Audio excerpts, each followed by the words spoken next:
Part 2.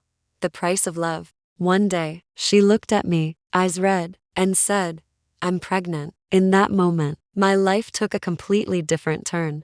I still remember that day clearly. It wasn't anything special. No flowers, no music, no warning signs. Just a very ordinary afternoon. But it changed everything. Hin asked me to meet at a small cafe, not our usual place. She was already there, silent, no smile, no eye contact like before. The moment I walked in, I knew something was wrong. I asked, "What's wrong?" She didn't dare look back. She was scared. Scared that I'd panic. Scared I'd deny it. Scared I'd say things she didn't want to hear. But I didn't. I smiled. Not a careless smile, but one of relief. I held her hand and said, "Then let's get married." She looked up, shocked. "You're not scared?" I shook my head. Scared of what? That's my child. That sentence was real. For the first time in my life, I didn't think about myself first. Not my career, not my future, not what people would say. I only thought I had to take responsibility, not because I was forced, but because I wanted to. I wanted a family. I wanted Hin to stand beside me officially. I wanted our child to be born, welcomed. But Hin was different. She didn't smile. She wasn't happy. Instead, her eyes filled with even more worry. "You don't understand." I frowned. "Understand what?" Her voice trembled.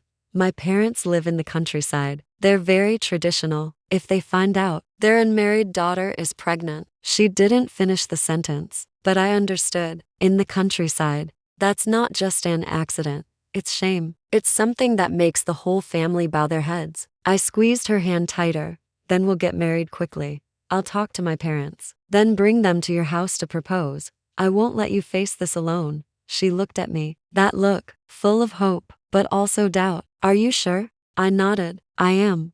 But at that moment, there was one thing I didn't think about. Or maybe, I chose not to think about it. My mother. I simply thought, once there's a grandchild, my parents will accept it somehow. Even if they're upset. Even if they don't like it. In the end, blood is blood. I was too confident. Or too naive. In the days after that, I started making plans. Timing, the wedding, how to make everything happen fast. Before her belly started to show, everything in my mind revolved around one word: responsibility. But there was something I didn't realize. Responsibility is not just marriage. It's facing everything. Facing family. Facing judgment. Facing things I had never dealt with before. One evening, I had dinner with my parents. Everything felt normal. Mom was still putting food on my plate, still asking about my work. Seeing her like that made it hard to speak. But then I thought of Hin, of the baby. I took a deep breath and said, "I want to get married."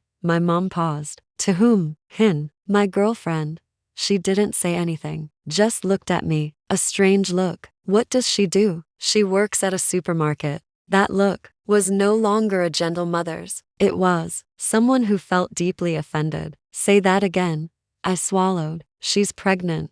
A long silence. Then she laughed. But it wasn't a happy laugh. It was a laugh that sent chills down my spine. Impressive. Very impressive. All that education, just to end up like this? I wanted to say something, but I couldn't. She stood up. "Who is that girl? What's her background? Her education?" I answered, and every answer only made things worse. I could see it clearly. The disappointment in her eyes. Not just disapproval, but rejection. And in that moment, I finally realized the hardest people to face weren't Hin's parents. It was my mother. If you were me, would you keep protecting the one you love, or start wavering because of family? Part 3.